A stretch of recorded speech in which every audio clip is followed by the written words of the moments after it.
José Dirceu de Oliveira e Silva tem 67 anos. Apontado pela Procuradoria-Geral da República como o chefe da quadrilha do Mensalão, foi condenado a 10 anos e 10 meses de prisão pelo Supremo Tribunal Federal. Agora tenta recorrer da decisão. José Dirceu nasceu em Passa Quatro, Minas Gerais. É formado em Direito pela Pontifícia Universidade Católica de São Paulo. Ingressou no curso em 1965, mas só o terminou em 1983. O adiamento da formatura tem a ver com a atuação política de Dirceu.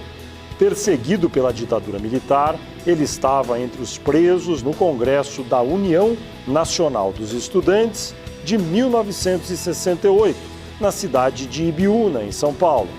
Foi libertado por exigência dos sequestradores do embaixador norte-americano no Brasil, Charles Elbrecht. Exilado em Cuba, voltou clandestinamente ao Brasil. Viveu sob identidade falsa em Cruzeiro do Oeste, no Paraná, a partir de 1974. Não contou quem era nem para a mulher com quem casou e teve um filho nos anos 70. Em 1979, foi anistiado. Em 1980, José Dirceu ajudou a fundar o Partido dos Trabalhadores. Até 86, foi dirigente partidário e assessor técnico na Assembleia Legislativa de São Paulo. Em 1987, iniciou seu primeiro mandato, deputado estadual. Em 1990, Dirceu elegeu-se deputado federal. Candidatou-se a governador de São Paulo em 1994, mas perdeu. Em 1998, voltou a ser deputado federal e reelegeu-se em 2002. Com a chegada de Lula à presidência da República, passou a ser o ministro-chefe da Casa Civil em 2003. Em 2005, quando a imprensa descobriu o Mensalão, Dirceu perdeu o cargo de ministro. Voltou à Câmara dos Deputados e teve o mandato cassado. Em 2012, foi condenado pelo Supremo Tribunal Federal por corrupção ativa e formação de quadrilha. Cumprirá a pena se não tiver sucesso nos recursos que pretende apresentar. Olá, internauta, bem-vindo a mais um Poder e Política em Entrevista. Este programa é uma realização do jornal Folha de São Paulo e do portal UOL. A gravação é realizada no estúdio do UOL em São Paulo, no dia 9 de abril de 2013. Hoje participa também da entrevista a jornalista da Folha de São Paulo, Mônica Bergamo, e o entrevistado desta edição do Poder e Política é o ex-deputado federal, ex-ministro da Casa Civil, José Dirceu. Olá, José Dirceu, muito obrigado pela sua presença aqui. Começo perguntando, na fase atual do processo do Mensalão, agora são os recursos. Sua defesa vai apresentar recursos. O senhor está com alguma esperança de ter sucesso? Vai apresentar os recursos, tanto os embargos declaratórios como depois os infringentes. Depois do transitado julgado, nós vamos para a revisão criminal e vou bater as portas também da Comissão Internacional de Direitos Humanos para ir ao Tribunal Penal Internacional de São José. A minha expectativa é que a justiça apareça, porque eu fui condenado, não é que eu fui condenado sem provas, como disse o ministro do Supremo, que os réus queriam que as provas, né, aparecessem, né, como se não fosse o óbvio, né, que cabe à acusação apresentar as provas e comprovar o crime. Não houve crime, eu sou inocente, me consideram um condenado político. Foi um julgamento de exceção, foi um julgamento político. A cada dia eu me convenço mais disso. Ministro, porque os fatos comprovam isso.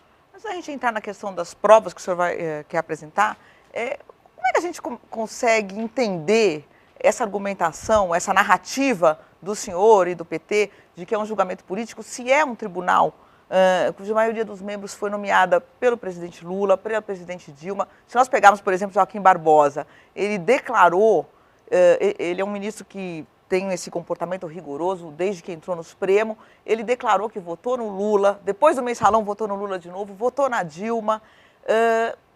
Os outros ministros foram nomeados, o Carlos Aires Brito é um ex-petista.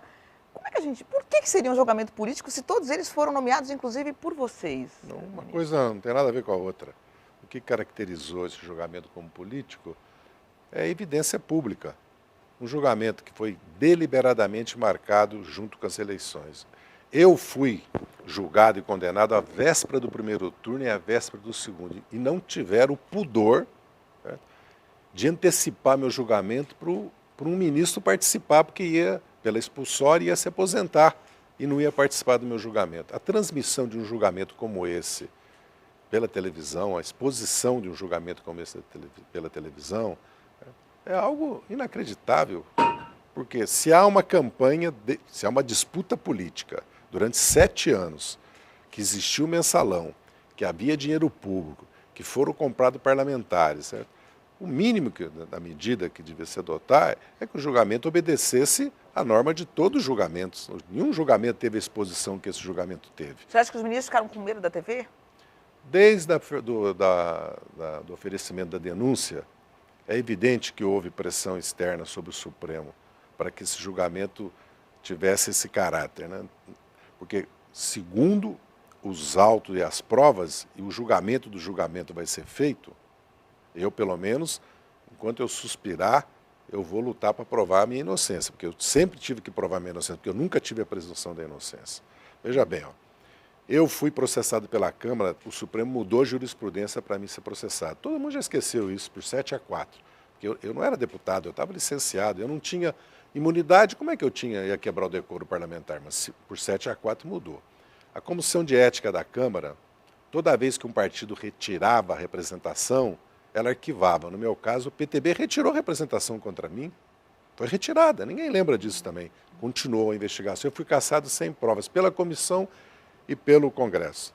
A denúncia era inépita no meu caso, ela foi aceita, eu fui julgado e fui condenado. E para me condenar, declararam abertamente, o Procurador-Geral da República disse que as provas eram tênues. Mas, ministro, E o Supremo, para me condenar,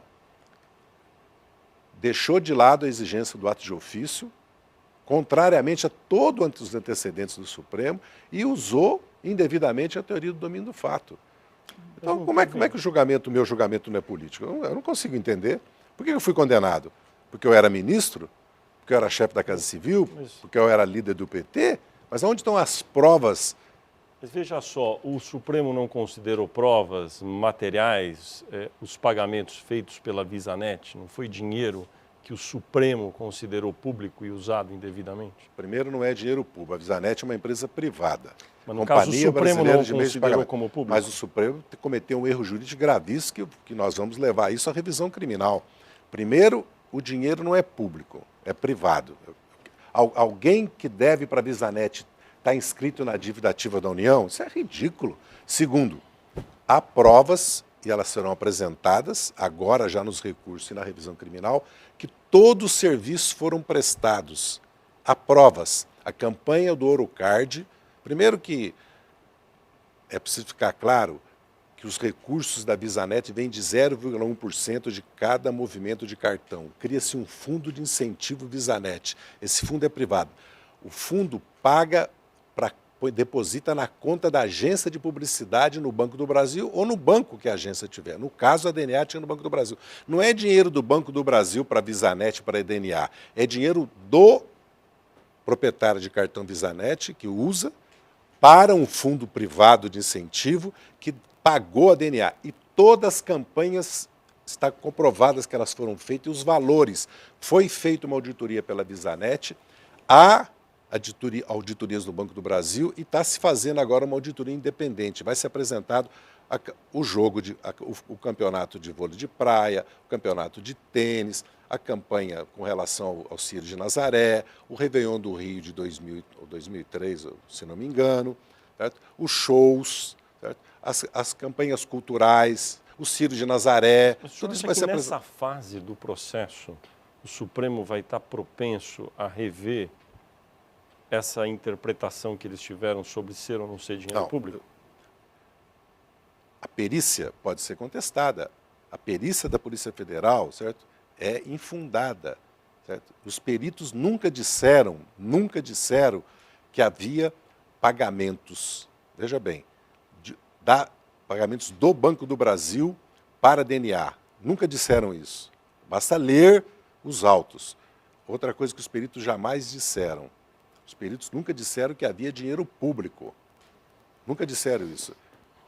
Há peritagem e há peritagem. Vamos ver a perícia agora, como vai ficar na discussão jurídica. Mas o senhor é uma pessoa experiente, muito experiente. O senhor tem expectativa que nessa fase o senhor possa vir a ser inocentado no processo? A expectativa que eu tenho é que se faça justiça. A formação de quadrilha foi 6-4. Né? Eu tenho direito ao embargo infringente, vou apresentar. Não é possível que se caracterize como formação de quadrilha, certo? Os fatos que estão descritos na ação penal. Por isso que 4 ministros discordaram veementemente.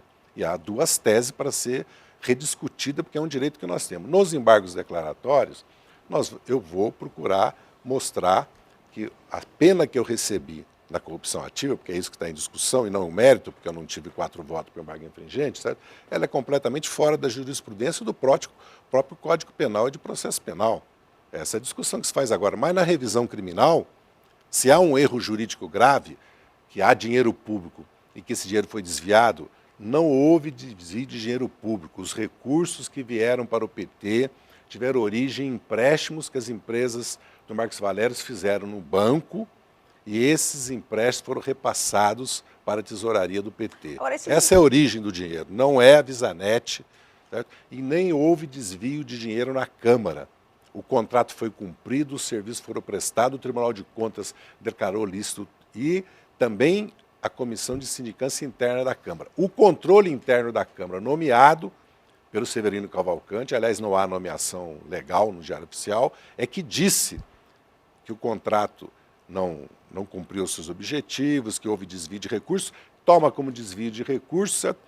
O volume, o bônus de volume, certo? Que é uma prática normal no mercado, inclusive foi legalizada pelo Congresso Nacional depois. Isso não pode ser confundido com desvio de recurso para campanha eleitoral ou para qualquer outro fim. Ministro, os empréstimos foram considerados uma ficção, uma fachada, agora pelo Supremo. Agora, a minha pergunta um pouco genérica, mas que eu acho que ajuda a gente a entender, é o seguinte: o que é o Caixa 2? O Caixa 2 são empresas que vão dar dinheiro para um partido, são empresas que pegam um Caixa 2 que elas têm não declarado e dão para um outro partido. Não, pode ser que dinheiro de origem legal que não é declarado, que está indo para o partido. É um dinheiro ilegal, vamos dizer, um dinheiro não declarado, porque pode ser legal também. Mas enfim, ele vai para o partido e o partido não declara também.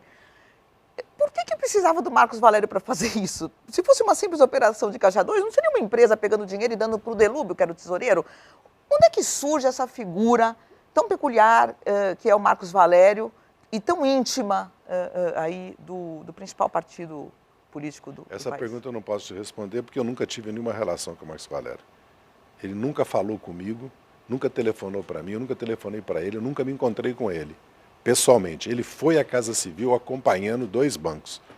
A primeira vez eu nem sabia quem era ele que existia, porque era no primeiro mês de governo, que foram me convidar, porque o presidente não podia. E eu fui, está nos jornais do dia, a inauguração de uma fábrica do grupo que detém o controle do BMG em Goiás. E a segunda vez ele acompanhava o diretor, o presidente do Banco Espírito Santo aqui no Brasil, Ricardo Espírito Santo. Mas você não procurou entender como que surgiu o Marcos Valério nisso? Se era um simples Caixa 2, como é que surge o Marcos Valério? Pelo que consta, o Marcos Valério surgiu a partir de Minas Gerais, do PSDB, em 98, que ele fez essa mesma operação de empréstimos bancários. Mas por que o PT incorporou esse tipo de...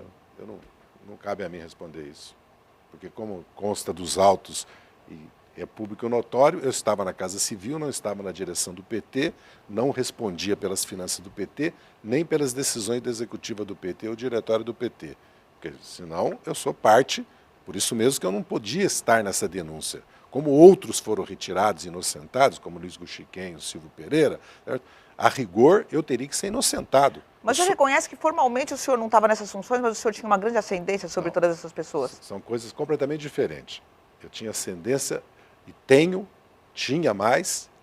política sobre o PT, porque eu sou um dos líderes do PT, eu faço parte da história do PT, eu construí o PT, sou amigo das pessoas, tenho relações com as pessoas e elas me ouvem mas eu não exerci a cargo e função e não participei dessas decisões, da tomada dessas decisões. Aliás, todos dizem isso. Ninguém diz o contrário.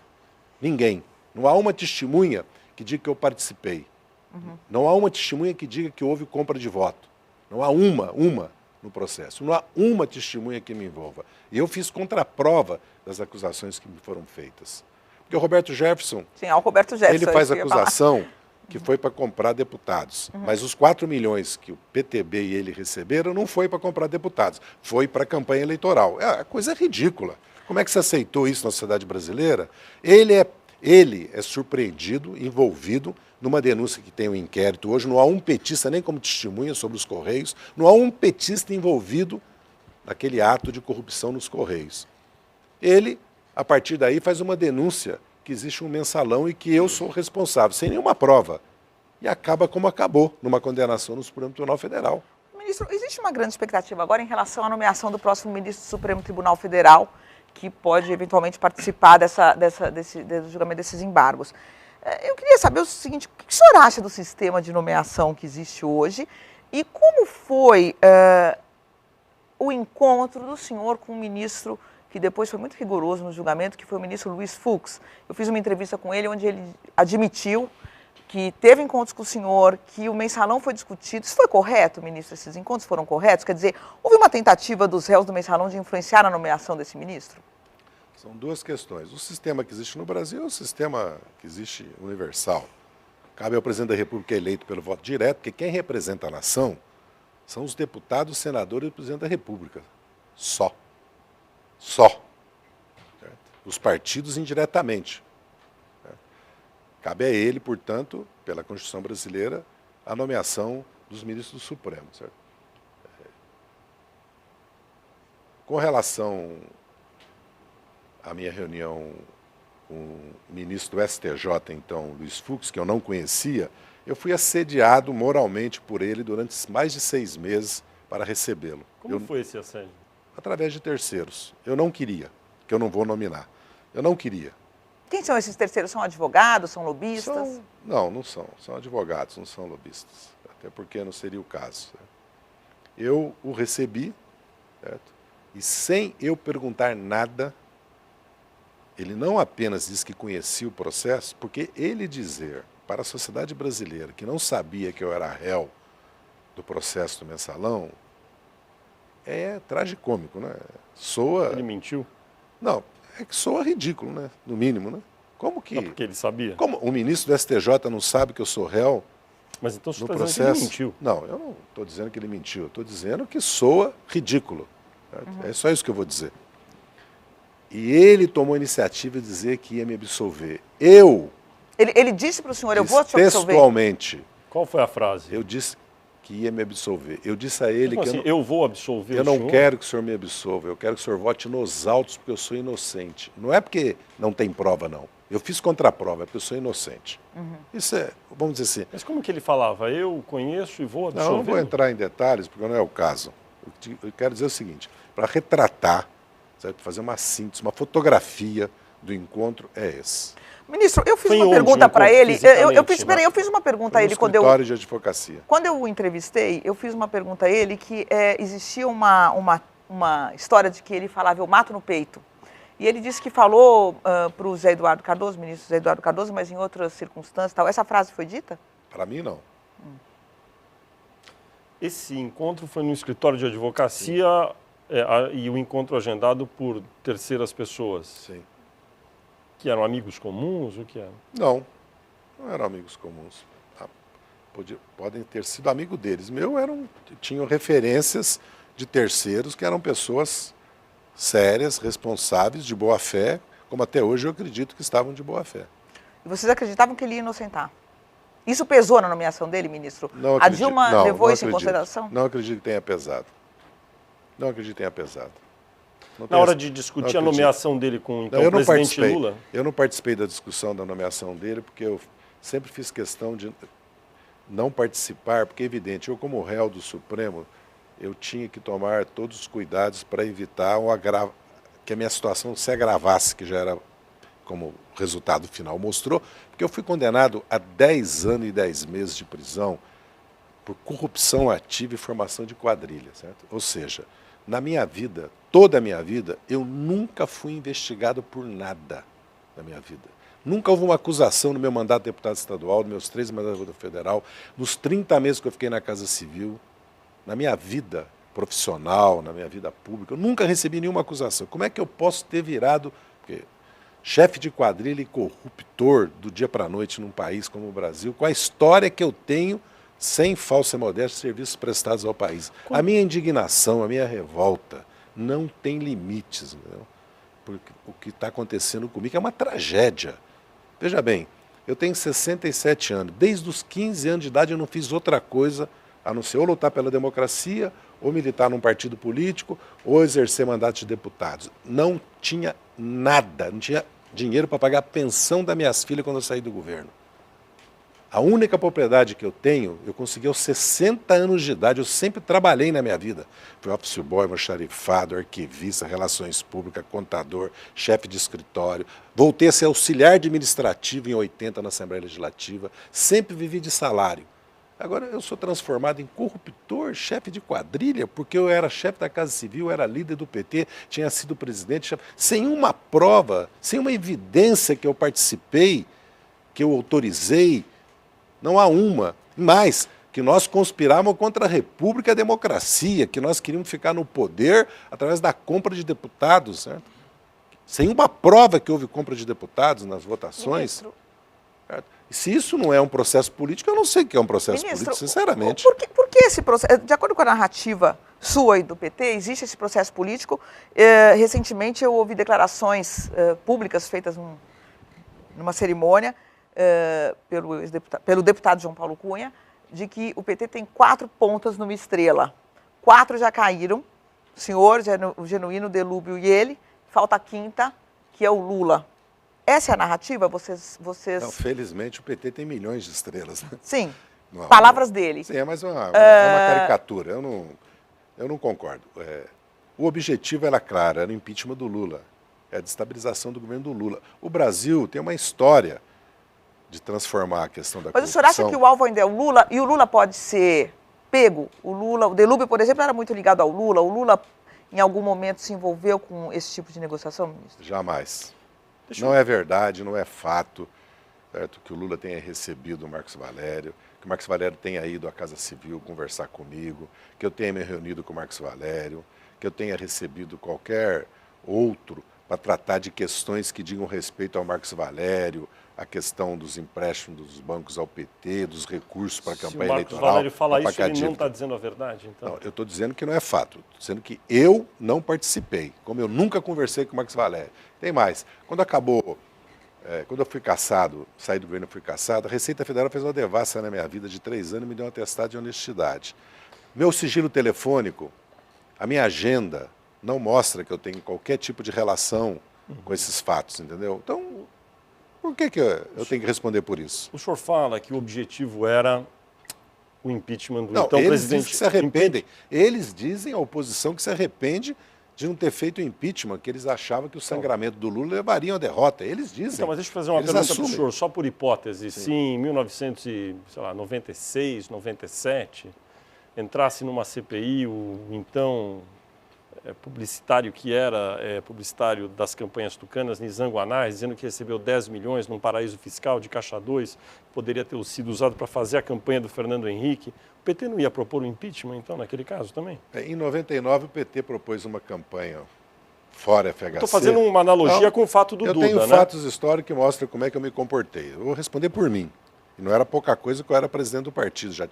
Eu ia ser reeleito pela 3ª vez. Me recusei de ser reeleito se o PT não retirasse a proposta de fora FHC. Isso foi em 99 em Belo Horizonte, está no noticiário dos jornais. Eu falei, ao contrário do que aconteceu em 93, que o Lula e nós aceitamos o erro do PT dizer Itamar igual a cola fora Itamar, que foi aprovado em Belo Horizonte, que eu disse ao presidente, ao Lula, então, presidente do PT, que ele ia perder as eleições de 94, que aquilo era uma aberração o PT fazer aquilo. Eu sempre tive posição depois da minha passagem pelo governo de São Paulo, como deputado estadual de oposição ao Quércia, e trabalhar na questão de fiscalização, depois da experiência da cassação do Collor, eu tomei uma decisão de me afastar completamente dessa área de fiscalização e controle, pelo caráter udenista, moralista que tinha ganho isso. O Brasil já tem experiência disso. Deu em Jânio Quadros e em Collor. E deu no golpe de 64, que foi contra a corrupção e a subversão. Aliás, fizeram uma CGI, famosa, né, Comissão Geral de Investigação, para caçar os corruptos no Brasil, e deu no que deu no país. Entendeu? Então, esse discurso, certo, que nós estamos ouvindo novamente agora no Brasil, me lembra muito o discurso que é o seguinte: põe a rota na rua e vamos apelar para os esquadrões da morte, entendeu? Para eliminar a criminalidade. Entendeu? O país, por exemplo, a reforma política que está para ser votada agora, o financiamento público, o fim das coligações proporcionais, certo? Algum tipo de mudança do voto uninominal, porque ele leva a cada campanha individual, certo? E quebra a estrutura dos partidos e precisa ser mudado, ou para o distrital misto, ou para o voto flexível em lista aberta ou fechada. Alguma mudança tem que ter no Brasil. Isso contribuirá para lutar contra a corrupção, certo? Mas 1 milhão de vezes do que qualquer legislação, inclusive que a lei de ficha limpa. Ministro, só para a gente encerrar aqui o capítulo do ex-presidente Lula, se o Marcos Valério não tem nada, não sabe nada, se o Lula também não tem envolvimento nenhum com esse assunto, por que o Marcos Valério é tratado com algumas deferências? Por exemplo, ele é recebido pelo Paulo Okamoto, que é presidente do Instituto Lula e que é talvez hoje o assessor mais próximo do presidente. Por que o Paulo Okamoto recebe o Marcos Valério? O que eles conversam se o presidente Lula está tão distante desse assunto? Boa pergunta para ser dirigida ao Paulo Okamoto. Eu nunca recebi o Marcos Valério e nunca tive nenhum contato com ele. Nem antes, nem depois, até hoje eu não tenho. Mas por que? O senhor conversa sempre com o Lula, não conversa? O senhor tem conversado? O Lula não tem nenhuma preocupação com relação a essa questão. Nenhuma, e não deve ter. A não Mas ser por que o Paulo Okamoto, que é o interlocutor privilegiado dele... A não ser que se queira agora dar um golpe que não conseguiram dar antes. Quer dizer, transformar o Lula em réu na justiça brasileira.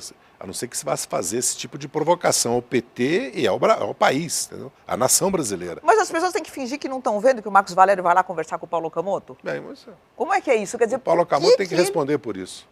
Os que conversam com o Marcos Valério, sejam os advogados, têm toda a razão para conversar. Os advogados é uma outra questão. O Paulo Okamoto é um interlocutor do presidente, do ex-presidente da República. Faça essa pergunta para o Paulo Okamoto. Mas o senhor nunca teve curiosidade de perguntar para o ex-presidente Lula por que isso acontece? Não. A curiosidade eu não tenho nenhuma, porque eu conheço os fatos e sei que o Lula não tem absolutamente nada a ver com isso. Absolutamente. Ainda só então para concluir... A acusação que o Marcos Valério fez, certo? O Ministério Público, a Polícia Federal, certo, vão investigar. Não há por que fazê-lo, porque o Supremo Tribunal Federal mais de uma vez, né, rejeitou o pedido de incluir o presidente Lula no processo. Não há fatos novos nas declarações do Marcos Valério. Basta ir à CPI, ir à Polícia Federal, certo? Para ver que ao inquérito, para ver que o Marcos Valério já havia declarado. Esses fatos já são conhecidos. Ele já declarou, certo? Na verdade, eu não vejo por que o Ministério Público pediu essas investigações. Isso era para ser arquivado.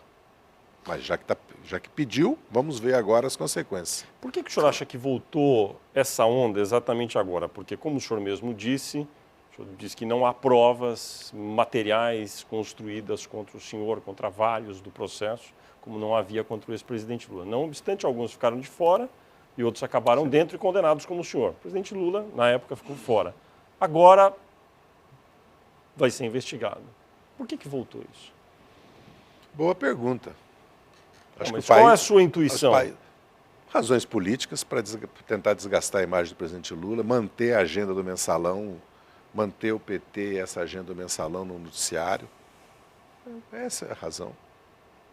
A razão é política, não tem outra razão, porque do ponto de vista jurídico, do ponto de vista do conteúdo da denúncia, certo? Da delação premiada do Marcos Valério, não há o que investigar nela, porque tudo isso foi investigado. Aliás, há outras ações na justiça, porque muitos foram condenados, é bem que se diga para a sociedade saber, por Caixa 2. Se faz um escândalo quando, por um lado, corretamente, porque tem que ser condenado Caixa 2, mas, por outro lado, se você não cometeu um crime, você tem que se defender. Os réus estavam se defendendo que não cometeram o crime de corrupção e formação de quadrilha. Estavam dizendo que cometeram o crime de Caixa 2, condenável, certo? que a justiça tem que apurar e cada um tem que responder pelo crime, mas que não é a mesma coisa, certo? A verdade é que esse era uma questão de caixa 2. Né? Como é que o senhor se sentiu quando ficou claro que o ministro Luiz Fux iria votar pela sua condenação? Eu não... Depois dos 50 anos que eu tenho de experiência política, infelizmente eu já não consigo me surpreender com... O senhor sentiu alguma coisa? Né? A única coisa que eu senti é a única coisa que me tira o sono. Nem a condenação de 10 anos e 10 meses me tira o sono, porque eu tenho certeza que eu vou revertê-la. O que foi? Certo? É o comportamento do ministro Luiz Fux. Porque é um comportamento que... Certo? Ele, de livre e espontânea vontade, se comprometeu com terceiros por ter conhecimento do processo, por ter convicção. Certo? Essa que era a questão. Certo? Que ele tinha convicção e conhecimento do processo. Acho que isso aí diz tudo. Entendeu? É um comportamento quase que inacreditável. Acho que cabe alguma medida, no caso, sobre esse episódio? Eu acho que ele já devia ter se declarado impedido de participar desse julgamento. Né? Fizeram tanta celeuma em torno do impedimento ou não do ministro Toffoli. Toffoli também não deveria ter se declarado impedido? Mas aí o Gilmar Mendes também tinha que se declarar impedido, porque, Por quê? Porque ele é notoriamente e publicamente, certo? Uma pessoa ligada ao governo Fernando Henrique e ao PSDB. Então, isso não é critério. Eu não posso pedir o impedimento do ministro Gilmar Mendes porque ele tem uma opção político-partidária, tem uma opção política, tem uma visão ideológica. Não pode pedir o Toffoli por isso, porque ele tinha trabalhado há 7 anos atrás comigo, né? Porque isso não Mas pode se ser o Toffoli não pode ser, o senhor acha que não deveria se declarar impedido por isso, nem o Gilmar Mendes, o ministro Gilmar Mendes, por que o Fux? Porque o caso dele é completamente diferente do Toffoli e do Gilmar Mendes. Eles não declararam voto, eles não se comprometeram com ninguém em assumir tal ou qual papel num julgamento, de livre e espontânea vontade, porque eu, pelo menos, não pedi para ele me absolver. Eu não fui lá pedir para ele dissolver. Eu fui conhecê-lo como conheci outros candidatos do Supremo Tribunal Federal, do STJ, esses anos, que procuram várias... Porque a crítica é que esse sistema não é correto, mas qual o sistema que é correto? Se nós vamos substituir, nós podemos pôr 12 anos nos ministros do Supremo, entendeu? Podemos proibir uma série de atividades ou não de pessoas de primeiro e segundo grau ligadas aos ministros do Supremo, é uma discussão. Agora, mudar a indicação do Supremo, mas qual vai ser o outro método? Ministro, o Senado vai indicar sem o presidente da República, mas então vai conversar com 81 deputados, o senhor, portanto, senadores. é a favor de manter o sistema atual? É público e notório, quando eu fui procurado por um outro ministro, quando eu era ministro, eu só não disse, né? Eu não disse ministro, somente ministro, qual foi o ministro? Que eu discordava, certo, dessa demanda de ter que procurar, certo? Como eu gostaria, certo, e como eu disse, que ele não precisava me procurar porque ele tinha títulos e méritos para ser indicado para o Supremo. Quem era esse ministro? Isso daí foi relatado já na imprensa? Quem que era esse ministro? Eu me lembro quem foi que relatou. O senhor falou que foi procurado por um outro ministro. Acho que foi um advogado que relatou que eu fui procurado por um outro ministro. E que... Ministro, o senhor estava falando agora aqui que depois de tantos anos de política o senhor não se decepciona mais, mas o senhor muitas pessoas deixaram de procurar o senhor, deixaram de falar com o senhor, deixaram de... O senhor se sente de alguma forma isolado? Não.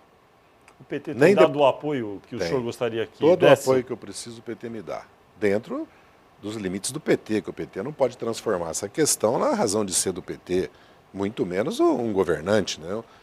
Nós é que temos que transformar. Agora, eu estou viajando pelo país, eu tenho Eduardo respaldo. Campos, que sempre foi seu amigo, se não me engano, o PT foi bastante solidário com ele quando teve aquele escândalo dos precatórios. Isso é fato? Primeira pergunta. Segundo, ele continua atendendo o senhor, vocês conversam, ele é solidário? Primeira pergunta, se vocês foram solidários com ele. E agora... Não, nós fomos solidários, até porque era uma acusação completamente injusta, tanto é que ele foi inocentado, e também contra o governador Miguel Arraes. Depois da morte do governador Miguel Arraes, a primeira vez que eu fui a Pernambuco, eu fui ao lançamento do livro de biografia do governador Miguel Arraes. E fui recebido pelo Eduardo Campos, pela senhora sua mãe, a ministra hoje do TCU, e fui recebido pela direção do PSB, a maioria deles eu tenho amizade de 20, 30, 40 anos, e pelo PCdoB, e pelo público que estava lá, com um desagravo. E quase que o lançamento do livro, o autógrafo do livro, se transformou num ato em meu favor. E toda vez que eu vou a Pernambuco, eu sou recebido pelo governador, ele é muito solidário comigo. Agora, por razões outras, nós temos menos contato, certo, do que tínhamos antes, mas eu sempre fui à casa dele, sempre almocei com ele, quando ele esteve aqui no aniversário do presidente Lula, 2 dias antes, ele recebeu a notícia que estava com câncer, 27 de outubro de 2011, eu fiquei, né, nós sentamos à mesa, o Eduardo que estava com a família, estava com a esposa, acho que estava com um dos filhos, nós sentamos à mesa, ficamos conversando mais de 1h30, a minha relação com ele é excelente. Ele foi solidário no solidário, Mensalão? Totalmente solidário comigo. O PSB é totalmente solidário comigo, aonde eu vou. O governador Cid Gomes já me recebeu quando eu visitei o Estado, né, apesar dos problemas e das divergências também, que são normais. No caso do PT, como deve se manifestar essa solidariedade daqui para frente? Tem que ter manifestação de rua, tem que ter declaração? Que tipo de manifestação tem que ter? Eu não acredito que o PT deva O PT está fazendo a campanha pela reforma política. Vai fazer o abaixo-assinado agora para levar... Aliás, o PT que está impulsionando a reforma política, vocês sabem, como jornalista, o Henrique Fontana, nosso deputado do Rio Grande do Sul, é o relator, tem feito um esforço extraordinário. O PT quer aprovar a reforma política essa semana no Congresso. Eu não acredito que o PT deva transformar. A batalha agora é jurídica. A batalha pela narrativa do que foi o julgamento, e o julgamento do julgamento, é política e jurídica. Nós vamos fazê-la conforme a circunstância. Eu vou fazê-la. Eu tenho o apoio do PT e dos outros partidos, de movimentos, de personalidades, de empresários, tenho apoio internacional. Eu vou travar essa batalha, né? Não é só por causa da minha condenação, é por causa da condenação de todos, por formação de quadrilha e corrupção. Outra questão é que muitos têm que responder por caixa 2, por crime contra a ordem tributária, por evasão de divisa ou não, por lavagem de dinheiro ou não. Não a lavagem de dinheiro que foi condenado o João Paulo, por exemplo, que é uma aberração. Tanto é que 3 deputados do PT e um prefeito foram absolvidos dessa lavagem de dinheiro. Ainda há uma questão para o Supremo resolver sobre... É lavagem de dinheiro você receber ou eu receber um recurso que nós não sabemos a origem e depois se descobre que é de origem criminosa? Se não há prova que nós tivemos participação, dolo, conhecimento da origem daquele dinheiro? Se não há provas, por que isso é lavagem de dinheiro? Mesma coisa a formação de quadrilha. Como é que eu posso ser acusado de formação de quadrilha se não há um ato que eu tenha participado de qualquer atividade que diz respeito aos supostos atos criminosos que foram feitos? Ministro, outra campanha que o PT resolveu abraçar de forma mais efetiva é uma campanha para a regulamentação da mídia. O ministro Paulo Bernardo, do governo da presidente Dilma e um militante histórico do PT, deu uma declaração recentemente dizendo o seguinte: toda vez que sai uma capa de revista que um companheiro não gosta, ele vem aqui e quer que eu regule a mídia.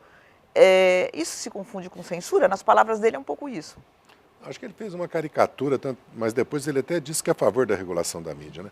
Eu fico estarrecido com a reação de alguns setores da mídia com relação à regulação. É uma mistura de ou burrice, certo? Ou defesa intransigente do monopólio e de interesses comerciais, ou de reserva de mercado. Porque o PT quer censurar a imprensa? Mesmo que quisesse, não tem força para isso. O PT tem 80 e tantos deputados, a maioria não vai concordar com isso, a imensa maioria. O PT tem 13, 14 senadores, todos não vão concordar com isso. Diz o ministro Paulo Bernardo que alguns querem. 90% do PT jamais aceitaria qualquer ideia de censura à imprensa, até porque a nossa vida é uma prova da luta pela liberdade de imprensa. Essa é a primeira questão. Outra coisa é regular a mídia. Veja bem, querem regular a mídia. Tanto é que regularam a TV a cabo, né? Contra o capital estrangeiro, conteúdo nacional, fundo de financiamento, que vai para 1,2 bilhão, depois para 3. Certo? Regularam. Puseram uma agência reguladora. Aquele fantasma da Ancinave, está aí a Ancine regulando. Por que na Inglaterra estão regulando a imprensa escrita, que nós nunca no Brasil nem autorregulação pedimos. Claramente, o que é a regulação da mídia que o PT vai Por defender? exemplo, basta você ler o editorial do Globo, que eles dizem que pode ter regulação sim, por causa do site estrangeiro, por causa do capital estrangeiro, por causa do problema da propriedade de parlamentar de igrejas, né? Ele levanta vários casos da regulação. A regulação pode ser da propriedade cruzada, a regulação pode ser por causa da cultura, da etnia, das minorias nacionais, a regulação pode ser para o pluralismo, para acabar com o monopólio. Todos os países do mundo têm regulação. O México acabou de fazer No Brasil, regulação. você não pode dar algum exemplo concreto? O que seria a regulação da propriedade cruzada? Concretamente, num exemplo, com exemplo com nome e sobrenome. Você pode pôr limites. O que não é possível é alguém, além de deter 70%, 80% de toda a publicidade do país nas suas organizações, ter uma propriedade cruzada quase que fantástica de rádios e televisões e jornais. Porque Organizações Globo. Porque tem, por exemplo, os seus associados nos estados, por exemplo, em Santa Catarina e Rio Grande do Sul, a RBS controla os jornais praticamente. Controla os jornais. Tanto é que o Ministério Público Federal entrou com uma ação contra o monopólio no sul do país, dos meios impressos. Acho que deveria acontecer o quê? Essas empresas... Eu não quero dizer o que deveria acontecer. Eu quero dizer o seguinte, que é preciso tirar desse espantalho a camiseta 13 do PT e discutir seriamente regulação da mídia no Brasil. Interessa a cultura brasileira, interessa ao pluralismo que está na Constituição brasileira. A Constituição diz que precisa ter pluralismo, a Constituição diz que o interesse público tem que ter. Mas a Constituição diz que tem que ter televisão pública. É bom para o Brasil ter mais vozes, mais antenas. Vamos estimular isso pela concorrência comercial, que depende da competência, de você ter capital. Eu, pelo menos, há muito tempo, perdi um pouco a ilusão em ter jornal de sindicato, ainda que tem que ter jornal de esquerda, ainda que tem que ter, e sempre trabalhei para ter mais competição comercial. Agora, a legislação tem que favorecer e não proteger o monopólio, porque a Constituição diz que não pode ter monopólio. Ninguém está discutindo controle de conteúdo e censura. Nunca vamos controlar. Nós vamos controlar o conteúdo, porque senão eu poderia dizer que quem controla o conteúdo são os donos dos meios de comunicação, porque aí a discussão se radicaliza, entendeu? Você fala, não, mas quem controla o conteúdo é quem controla o capital. O próprio PT que acabou envenenando esse debate? Não, o PT não envenenou o debate. O PT se defende, eu pelo menos, todos são testemunha, que vou para a imprensa, peço para escrever. Eu fico alguns momentos sem dar entrevista, porque meus advogados não permitem que eu dê. Porque por mim eu daria sempre entrevista. Seus advogados mandam no senhor. Não, evidente. Controlam o seu conteúdo. Evidente, eu tenho juízo, né? Ministro, eu tenho que ouvir meus advogados, senão eu tenho que ter uma relação de confiança com o meu advogado, que é o Dr. José Luiz de Oliveira Lima Juca. Eu tenho que ter uma relação com ele e com meus amigos que são advogados, o Cacai, o Márcio Tomás Basso, todos eles que sempre me apoiaram, me ajudaram, vários deles que eu não quero citar todos aqui. José Dirceu, por que o senhor acha? O ex-presidente Lula avançou um pouco nessa discussão, lançou esse debate, no entanto, a presidente Dilma recuou.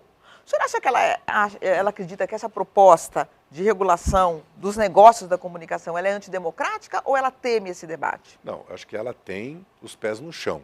Ela tem que governar o país, ela tem problemas, ela estabelece prioridades, ela conhece a correlação de força no Congresso e na sociedade, ela não pode se jogar de corpo e alma nessa questão. Cabe ao PT, ao presidente Lula, ao PT, aos movimentos sociais, aos jornalistas, aqueles setores da sociedade que acreditam que a regulação é um bem para o Brasil, não um mal, que não é censura, certo? Que é ampliar, pelo contrário. Mas como esse debate avança se o governo a todo momento fala, o governo não vai fazer absolutamente nada? É assim muitas vezes. Quantos anos nós levamos para ter a Comissão da Verdade? O governo do presidente Lula não tinha isso na agenda. A presidenta Dilma colocou na agenda e nós conseguimos. Isso é um processo político. Eu não censuro a presidenta e nem coloco ela sob suspeição, porque ela, dentro da atribuição dela de presidente da República, algumas questões ela não coloca na agenda. O PT coloca na agenda. Ela nunca disse para o PT não colocar, ela nunca censurou o PT ou tentou impedir o PT que colocasse na agenda. Cabe ao PT colocar, como, aliás, o presidente Rui Falcão fez. Ele tem sido um defensor e tem colocado, até com transparência, porque ele é um jornalista, para os próprios jornalistas, por que o PT está defendendo isso. Eu estou disposto a discutir essa questão sempre. Né? Por que o ex-presidente Lula decidiu lançar tão cedo, agora em fevereiro, a candidatura à reeleição da presidente Dilma? Porque queriam jogar xadrez só com as brancas ou com as petras, acharam que nós não existimos. Quer dizer, o presidente Fernando Henrique Cardoso assume o papel de coordenador, conselheiro e agitador da campanha de Aécio Neves, presidente da República. Certo? O governador Eduardo Campos, certo, se lança candidato a presidente da República, porque, né? E nós vamos ficar esperando 2014, não fomos nós que antecipamos, o presidente Lula, mas começa a se criar um clima, um ambiente que o Lula vai ser candidato e que a presidenta Dilma não é candidata à reeleição. É evidente que só tinha uma coisa para fazer, então vamos jogar também xadrez. Entramos no jogo de xadrez. A Dilma é candidata, eu não sou candidato. Certo? É evidente que no PT, a unanimidade, a candidatura dela à reeleição. Certo?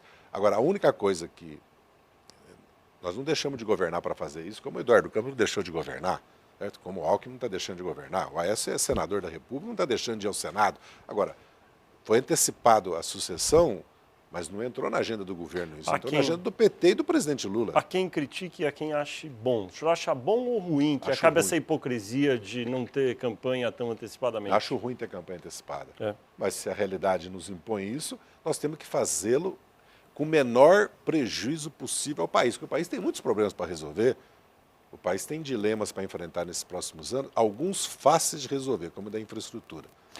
Eu vou entrar nesse assunto antes, mas antes na política. Quem o senhor acha que são os candidatos que devem acabar realmente concorrendo no ano que vem à presidência da República? A ex-ministra e ex-senadora Marina Silva, com o partido dela, que é bem-vindo, porque eu acho que é muito importante que tenha um novo partido no Brasil, com o perfil que vai ter, com o caráter que vai ter, concordemos ou não, tenhamos discordância ou não. Acho que ela tem um lugar no Brasil, faz bem para o Brasil, para a democracia, que ela ocupe esse lugar, eu vejo com bons olhos isso. Outra questão é que, né, se eu concordo ou não. O governador Eduardo Campos, eu acho que é candidato. Irreversível? Não, irreversível nenhuma candidatura mas eu diria que ele é candidato, legítimo, com todo direito. Aliás, o governador Garotinho foi candidato em 2002, ninguém ouviu um A nosso tentando tirar a legitimidade dele ou impedindo ele de ser candidato em 2002. Vai ser candidato, faz parte da disputa política, é um candidato, vamos dizer assim, no nosso campo, né? Depende, evidentemente, das alianças que ele vai fazer, mas está no nosso campo. E o governador e o senador Aécio Neves pelo PSDB, acho que está considerado. Há que ver o que fará o nosso José Serra, que já foi candidato 2 vezes, que foi senador, prefeito, governador de São Paulo, deputado federal, secretário, tem todos os méritos, condições de ser candidato a presidente da República. Se ele fará um novo partido com PPS, PMN, e vai tentar compor com o Eduardo Campos ou não, se vai apoiar o Aécio ou não, ou se será candidato, porque também essa hipótese eu acho que não deve ser afastada. Certo? Eu acho que ele sempre, legitimamente, quis ser presidente do Brasil. Aliás, ele se preparou e sonhou a vida toda, legitimamente, ser presidente da República. Se tem um homem no Brasil que lutou por isso, foi o Serra. Né? O senhor está dizendo, então, que a presidente Dilma, reeleição, Aécio Neves, Eduardo Campos, Marina Silva, José Serra, uma incógnita, depois haverá... e Joaquim Barbosa. É muito difícil prever isso, né? Porque ele está na presidência do Supremo, o mandato dele termina em novembro de 14, se não me engano, novembro de 14. É muito difícil. Nas pesquisas, ele já aparece nas pesquisas estimulada com uma votação que ele pode, se ele quiser, ele pode se desfiliar, a legislação até beneficia quem é magistrado, né? E pode desfiliar um partido e ser candidato, mas eu não vejo hoje, pelo menos ele nunca deu nenhum sinal de que queira, né? Que queira ser candidato a presidente da O República. Eduardo Campos, que é governador de Pernambuco, pertence ao PSB, o senhor disse, do nosso campo político. Sim. Ele hoje, com o partido dele, participa do governo da presidente Dilma Rousseff. Sim. Em que momento, se ele vier a ser candidato a presidente, ele deve retirar o PSB do governo ou não deve? Essa é uma questão que ele e a presidenta Dilma devem discutir e avaliar. Que acha? Eu acho que ele tem que encontrar o ponto de inflexão que ele e os companheiros ministros que estão no governo e os governadores, as principais lideranças do PSB considerem irreversível e que deva sair do governo. Não há nenhum problema até agora dele ter essa possibilidade, que eu acho mais provável de ser candidato, e continuar no governo. Isso não está... Os ministros dele não estão deixando de ser leal à presidenta, nem deixar de cumprir o programa do governo da presidência. Eu acho que não. Eu pelo menos, não colocaria aí, né, nenhum óbice nesse momento. E cada um tem seu prazo, né? Para alguns o prazo é abril agora, para outros é outubro, né? E para alguns é abril de 14, né? Aí depende da correlação de força, da tua força eleitoral. Eu sou de opinião que alguns deveriam sair agora do governo e começar a fazer a pré-campanha nos estados, né? Cada candidato... Ah, é? Porque tem estado que você precisa, né? Como assim, por exemplo? Não, tem governador, tem senador que já está fazendo campanha de governador Mas nos quem está estados. no governo, digamos, que Eu deveria... não vou dar nenhum exemplo particular, porque vai parecer que eu estou propondo que ele saia do governo. Os deputados do estado já estão cobrando de alguns pré-candidatos que fiquem mais no estado, que são ministros. Até que ponto a ação penal 470 inibiu uma candidatura do presidente Lula, que depois de todos esse tempo de governo de Dilma, ele ainda mantém uma votação, segundo o Datafolha, 60% dos brasileiros votariam nele para presidente da República, mais até do que nela, que é 59%, né? Um pontinho a mais. Mas até que ponto essa ação penal 470 inibiu, não necessariamente o presidente Lula, mas um movimento de lulistas que gostariam de vê-lo de volta à presidência? Mas esse movimento sempre foi muito pequeno. Nunca ganhou a dimensão grande. Eu nunca senti na direção nacional do PT, na bancada de deputados federais, senadores, um ou outro sim, assim, um sentimento majoritário que o Lula deveria voltar em 14. Ele pode se candidatar, por exemplo, ao governo de São Paulo ou ao Senado? Tudo indica que não. Que nós temos até candidato demais para o governo de São Paulo. Quem são eles? Felizmente. Quem são os pré-candidatos aí que o senhor citaria? O próprio primeiro, o ministro Aloysio Mercadante, porque já foi candidato 2 vezes, tem uma base eleitoral ampla, tem experiência, tem mais do que capacidade, competência, legitimidade para ser candidato. Segundo, uma inovação, o ministro Padilha, certo? Ministro da Saúde. Certo? Depois nós temos outros nomes, como Luiz Marinho, como Zé Eduardo Martins Cardoso, o próprio Emílio, que foi prefeito reeleito de Osasco, que fez o sucessor. O PT tem outras Ministro quadras. Guido Mantega? Também, o Guido Mantega tem, por que não? É um nome. Agora, tudo indica que, primeiro, nós temos que ter uma decisão do próprio Aloysio Mercadante, né? Acho que um pouco a ordem dos fatores é essa, né? A presidenta e ele, e o partido, as lideranças do partido, o próprio presidente Lula, tem que chegar a uma... Para ganhar, não era, no caso, o PT escolher talvez alguém realmente bem forte, daí cita-se essa hipótese mencionada pela Mônica do ex-presidente Lula? Não, Lula não será candidato a governador, certo? Não será candidato a presidente, porque ele já tinha, pelo menos, ele afirmou e reafirmou várias vezes para mim que voltar a ser presidente em 14, o risco de jamais ele faria um governo como ele fez. Lula só poderia votar numa emergência, numa demanda da sociedade para ele votar. E a demanda da sociedade é para reeleger a presidenta. É só ver as pesquisas, né? Ela tem todas as condições de ser candidata e continuar governando o Brasil. O senhor falou aqui que gostaria de quer participar desse debate da mídia, de vários debates. Como é que o senhor vai fazer isso se o senhor, como é provável e, vamos dizer, certo, como é que o senhor vai fazer isso preso? Primeiro, precisa ver se eu vou ser preso, porque eu vou me defender na justiça para não ser preso, que é um direito que eu tenho e a lei me dá esse direito, e o Código de Processo, o Código Penal, me dá o direito dos recursos, dos embargos infringendo declaratórios. Da mesma maneira que eu sempre participei da vida política do país em qualquer circunstância. Quando eu estava fora do Brasil, eu não me exilei, eu fui banido e a minha nacionalidade foi cassada. Né? Eu fui expulso do Brasil, né? No sequestro do embaixador americano. E voltei em 71. Depois voltei de novo no final de 74. Eu tenho determinação de continuar participando da vida política e vou encontrar meios de fazer em qualquer circunstância que eu esteja, seja em regime fechado, seja semiaberto, seja em pena alternativa.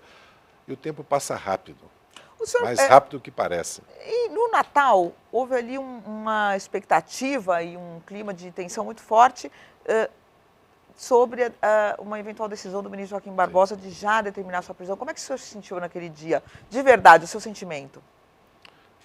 Bem, em primeiro lugar, um sentimento de indignação, porque era uma prisão absolutamente, né, era uma arbitrariedade nunca vista. Né? Fora a circunstância que era Natal, fim de ano, né, tudo o contrário do que se podia imaginar, ainda que muitos queriam a nossa prisão. Certo? Mas qual foi o seu sentimento? Você teve algum medo ou como é que o senhor definiria o que o senhor passou? Eu não diria que eu tenho medo da prisão, certo? Eu tenho um sentimento de revolta, um sentimento que eu não sei como expressar o sentimento que eu tenho pela injustiça que está sendo cometida contra mim. Às vezes eu quase não acredito que é verdade que eu esteja sendo processado e tenha sido condenado por corruptor e formador de quadrilha. PT, participar de uma quadrilha. Né? Realmente, pela minha vida e pelo que aconteceu com esses fatos, certo? É um processo que merece o nome de O Processo, como o processo do CAP, entendeu?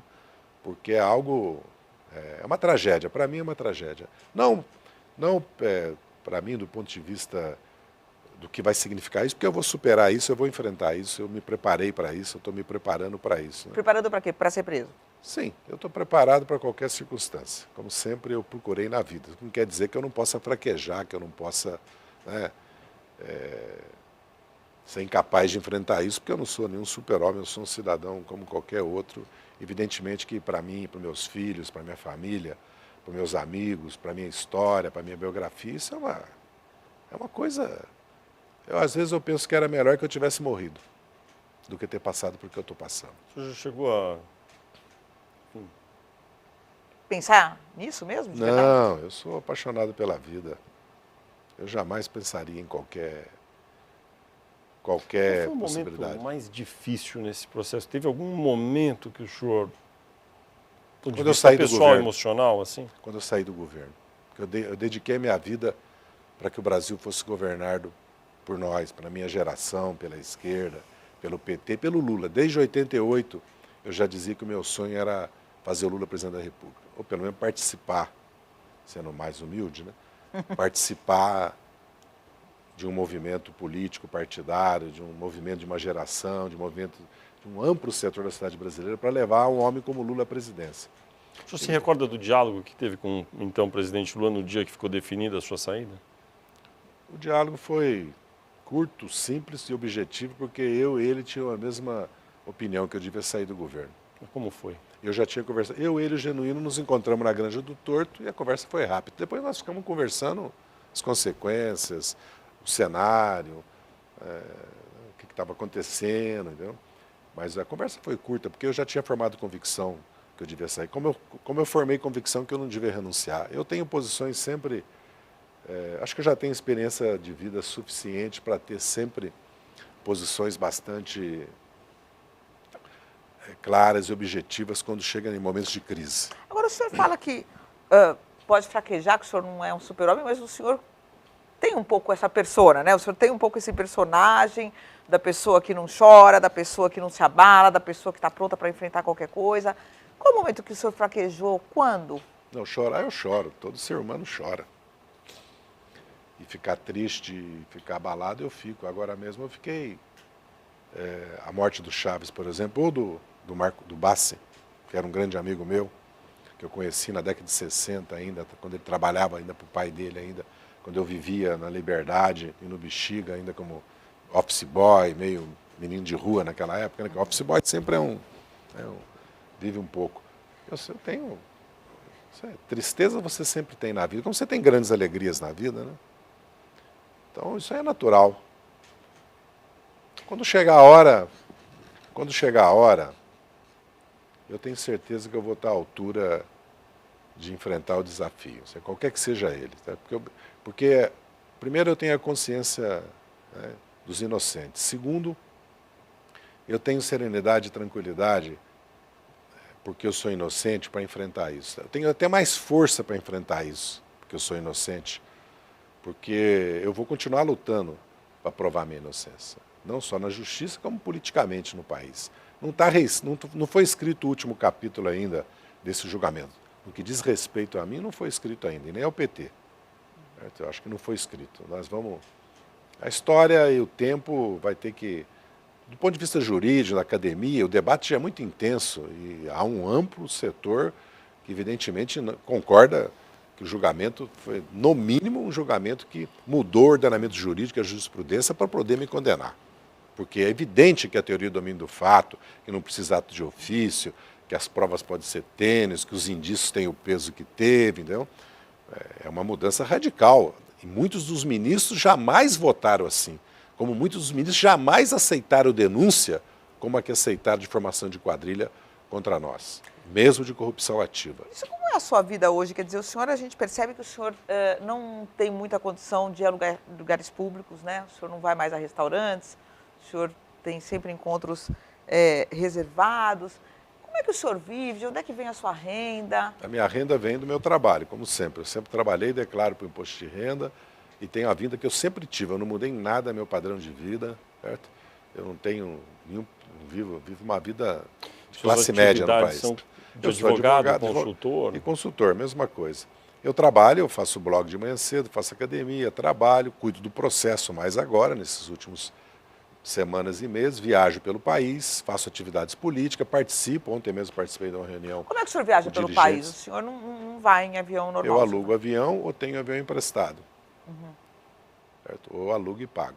Agora, esse trabalho é o quê? Um trabalho de lobby, seria isso? Não, eu trabalho... Ah, você fala do meu trabalho, não político. Não, eu dou consultoria. Na verdade, eu estou desativando. A parte jurídica, eu praticamente já dissolvi o escritório, até porque, condenado, eu perco, fica suspensa a minha inscrição na ordem, segundo o Estatuto da Ordem. Então, eu já dissolvi, já fiz o termo já de dissolução do meu escritório de advocacia. E da parte de consultoria, a minha ideia é praticamente deixar a empresa funcionando, porque fechar uma empresa custa mais caro do que deixar uma empresa funcionando. Mas como é que o senhor vive? Quer dizer, o senhor tem uma estrutura, o senhor tem assessores, o senhor tem advogados, Não, eu estou desativando toda a minha estrutura. E daí como é que o senhor vai fazer? Paulatinamente eu vou desativar toda a minha estrutura. O senhor tem reservas para se manter no período seguinte? Não, eu vou continuar trabalhando, eu tenho como trabalhar, eu tenho um escritório, eu tenho sócios, eles vão continuar trabalhando e eu vou ter uma renda mínima, evidentemente, porque eu não estou impedido de trabalhar. Se eventualmente, né, como parece que deve acontecer, a sua pena é mantida, Sim. O senhor já se informou do aspecto objetivo, prático, como é que vai funcionar, onde o senhor poderia cumprir a pena? Isso não dá para informar, porque depende da vara da execução criminal. Nós nem sabemos se a execução criminal vai ser no Supremo ou vai ser na Justiça Federal de São Paulo. A operacionalidade da vida, se houver reclusão, se houver o regime fechado? Comunicação, internet, se tem um blog? Não tem. Não tem como? Não tem. Preso é preso. Preso faz ginástica, estuda, trabalha.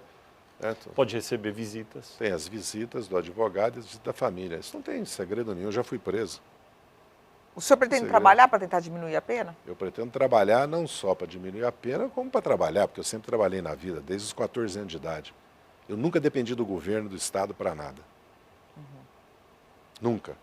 Eu nunca transformei minha vida numa parlamentar numa atividade profissional. Tanto é que eu não fui candidato depois de ter sido deputado estadual uma vez, eu fui federal, depois fui candidato a governador, fiquei sem mandato 4 anos e trabalhei como advogado. Eu sempre me sustentei. Na clandestinidade eu virei empresário, me sustentei e ganhei muito dinheiro. É a primeira vez que eu trabalho e tenho uma renda que eu posso me sustentar fazendo atividades. Eu viajava pelo Brasil todo quando eu estava clandestino. Todo mês eu viajava para uma região para conhecer o Brasil. Eu fiquei 5 anos no Paraná, 5 anos eu viajei pelo país. 5 anos eu estudei, trabalhei, fiz patrimônio. Com outro nome e tudo, mas fiz. O senhor é uma pessoa muito mais jovem. O senhor agora tem essa consciência de que a sua vida política, na verdade, com esse episódio do Mensalão, ela está totalmente encerrada? Não, minha vida política não está encerrada, isso é uma ilusão. Quem acredita nisso não me conhece. Não está encerrada. Eu vou fazer política até o último suspiro. Política não é só política, você ser deputado, você participar de um governo. Eu vou fazer política a vida toda. Escrever é fazer política. Vocês fazem muita política, jornalistas. E como fazem? E os jornais, então, nem se fala. E a televisão, então, o noticiário, nem se fala. Eu vou fazer política. O senhor mencionou, numa resposta anterior, um pouco de a necessidade de a presidente Dilma continuar a governar, apesar de a campanha já estar aí nas ruas, falou um pouco sobre melhorar a infraestrutura do país. Há um estranhamento mais ou menos conhecido dentro do governo, por parte de alguns ministros, há entre alguns setores da economia a respeito do travamento do governo, da administração da presidente Dilma Rousseff. A presidente Dilma Rousseff, com esse estilo centralizador, travou o governo mais do que deveria? Eu não considero que o governo esteja travado. Mesmo a questão, por exemplo... Há exemplos, né, ministro? Não, sim, mas todo governo tem seus problemas de gestão, tem seus problemas administrativos. No caso dela, ela pegou um governo já andando. Ela era ministra. Por que aconteceu isso? Não, mas eu vou te dar um exemplo. Ela lançou as concessões do setor aeroportuário e agora fez do setor rodoviário, já tinha feito entre o governo Lula e o governo dela, e agora está fazendo do setor rodoviário também, e está fazendo, e tem uma nova legislação para o setor portuário. Isso é um grande avanço para o país. E os investimentos nesse setor cresceram muito nesse país. Senão, o Porto de Santos não tinha crescido em 374%, e a exportação do país, a importação, não tinha crescido 5 vezes. O país tinha entrado em colapso, né? O país não pode ter crescido o que cresceu 4,5% durante o governo do Lula, e não ter a infraestrutura, as ferrovias hoje, elas transportam. Se você vê o volume que elas transportavam em 2003 e hoje, é assustador a diferença. Então, o país tem dado resposta aos problemas de infraestrutura que são simples, porque é uma questão de você criar as condições de investimento privado, porque é uma concessão, a partir de uma taxa de retorno que está sendo discutida e negociada, e das condições de segurança institucionais de regulação. Difícil é ciência, tecnologia e educação. Esse é o maior desafio que o Brasil tem. E esse é que resolve todos os problemas que o Brasil está enfrentando hoje. Por exemplo, nós estamos enfrentando o problema de inflação. Qual é o real problema da inflação? O real problema da inflação é que o mercado de trabalho está super pressionado, certo? E os serviços estão super pressionados porque os salários têm aumentado acima da inflação. Certo? E se você aumenta o juro, valoriza o real, você valoriza o salário, aumenta a demanda. Se você não aumenta o juro e não toma outras medidas, você pode ter mais inflação no Brasil, porque nós temos uma inflação indexada no Brasil, ou pela Selic, ou pelos preços administrativos. Certo? O Brasil ainda tem transporte, educação. Certo? Então não é uma questão simples, né? E diz bem quem diz que o problema da inflação do Brasil depende muito mais de medidas de política econômica e social do que apenas de política monetária. E no mundo de hoje, que o Japão faz isso que está fazendo, que os Estados Unidos faz 85 bilhões todo mês nos Estados Unidos, agora 75 bilhões de dólares todo mês no Japão, que o Banco Central vai colocar, desvaloriza a moeda deles, aumenta a exportação. Então, o Brasil, certo, está numa situação que só um grande salto tecnológico educacional vai nos colocar em condições de competir no mundo. Enquanto isso não acontece, a presidente está tomando, desonerar a energia, desonerar a folha de pagamento, né? Fazer desonerações todas que fez na economia, reduzir o juro da economia, reduzir o custo, porque dizem o quê? Tem que reduzir o custo da economia. Você não pode reduzir o salário, porque a não ser que estejam propondo para o Brasil que nós façamos uma recessão programada, que nós já sabemos o começo, mas não sabemos depois como retomar. Nós aumentamos o juro entre 2010 e 2011. Depois nós crescemos pouco. Não pensa que esse crescimento pouco começou agora. O crescimento pouco de 2011 e 2012 está a origem lá quando nós aumentamos. Lembra que nós aumentamos o juro no final de 2010, começo de 2011. Se você vê a inflação, hoje eu tomei cuidado de ver a inflação nos 2 mandatos do Fernando Henrique, nos 2 do Lula e da Dilma. A inflação, essa inflação de 5,7 é a inflação média do segundo mandato do Fernando Henrique, é maior. O Fernando Henrique nos deixou com 12,5% de inflação e anterior tinha sido 9,6% do governo dele. 2002, 2001. É só olhar nos dados. O Brasil convive com essa inflação por razões estruturais, não é nem por choque de oferta. Não é problema de commodities, de alimentos. Foi um pouco o medo do Lula, né? Que o dólar aumentou e aí teve um impacto ali no final da inflação dele que o...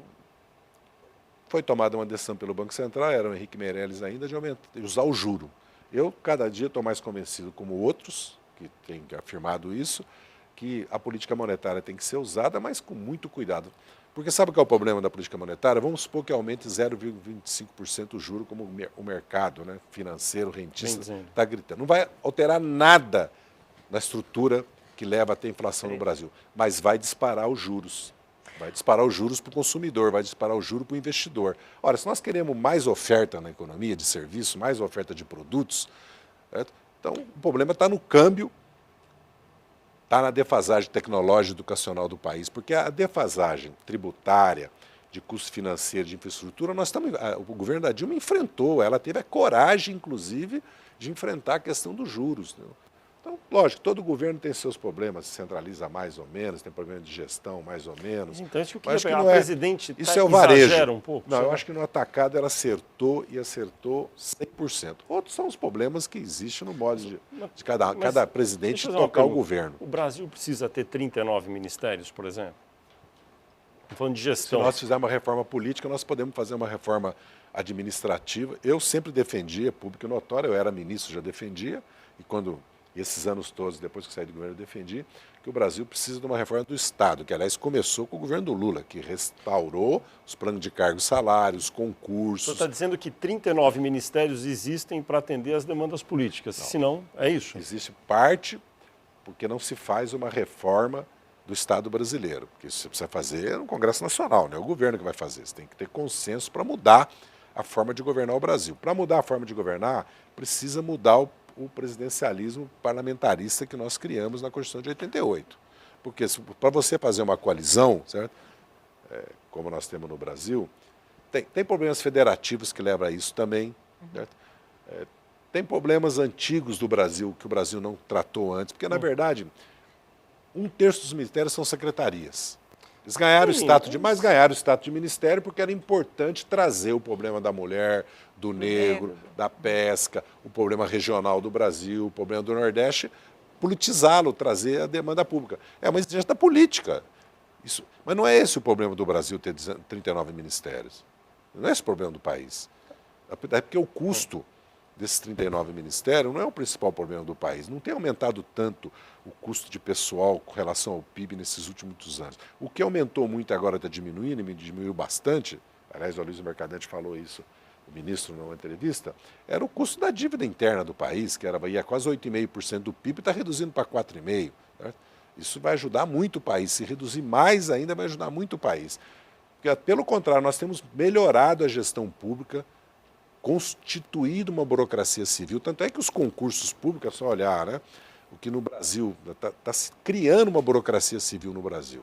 Vai chegar um momento que nós vamos ter que fazer uma reforma ministerial no país, assim, da composição dos 39 ministérios, como é que você agrupa ministério, como é que você reduz. Mas a funcionalidade política desses 39 ministérios é possível, inclusive porque eu fui ministro-chefe da Casa Civil, não eram 39, mas eram 34, 35, e não era esse o problema para gerir a política do governo, a política administrativa, a gestão do governo, a governança do país. Acho que a governança do país é muito mais um problema político do que um problema administrativo. O senhor conversa sobre isso com a presidente Dilma? Como é o seu contato com ela? Ela é solidária com o senhor quando o senhor encontra ela? Ela é absolutamente solidária comigo, mas eu não converso com a presidenta desde o final de 2011, a não ser quando eu encontro em atividades políticas e a cumprimento, mas não converso com a presidenta. Como que ela manifesta essa solidariedade? Ela sempre foi solidária comigo. Eu posso dar esse testemunho aqui. Como, eu não vou dizer, que cabe a ela dizer. O que eu posso dizer é que eu não tenho nenhuma, zero, certo? Nunca tive com relação ao comportamento do Lula e do PT e do governo com relação a mim esses anos. Entendeu? Até porque eu sempre parti do princípio que eu é que tinha que fazer essa luta, que eu não posso ficar na expectativa, entendeu? Eu tenho apoio mais do que o suficiente para fazer essa luta. Eu não teve um empresário, um político que deu as costas para mim, não só porque eu fui acusado, que eu fui processado, mesmo depois de condenado. Pelo contrário, depois que eu fui condenado, muitos que eu jamais imaginei me procuraram para se colocar à disposição para ser solidários, porque consideram a minha condenação completamente injusta. Eu não tenho, e também não sou de ter mágoa ou ressentimento. Mesmo daqueles que me decepcionaram, mesmo daqueles que faltaram comigo, que são pouquíssimos, eu nunca tive, muitos inclusive voltaram a ter relação comigo, passaram a me apoiar depois, e eu pude fazer esse caminho de volta, porque não manifestei ressentimento ou condenação a eles, que eu entendi o comportamento de muitos que nos condenaram naquele momento, porque realmente, certo, nós erramos e pagamos muito caro por esse erro que o PT cometeu, certo? E pagamos caríssimo, né? A nossa imagem, certo? Estamos pagando do ponto de vista do processo que houve, porque acabou virando um processo por corrupção, formação de quadrilha, peculato, lavagem de dinheiro, né? Então, não é que nós não tenhamos errado, entendeu? Mas as pessoas são solidárias porque compreendem, no meu caso particular, eu sinto uma solidariedade muito ampla, porque a injustiça que está sendo cometida comigo é quase que inacreditável. Eu às vezes, penso que estou vivendo um pesadelo, que não é verdade o que eu estou vivendo. Porque se eu tivesse feito, eu teria dito, porque todo mundo me conhece. Eu nunca deixei de assumir as minhas responsabilidades, nunca, toda a minha vida, nunca, nunca, nunca. Ex-deputado federal, ex-ministro da Casa Civil, José Dirceu, Mônica Bergamo, jornalista da Folha de São Paulo, muito obrigado a ambos por esta entrevista à Folha e ao UOL. Eu que agradeço. Agradeço a Mônica, agradeço a você, a Folha e ao UOL por essa oportunidade.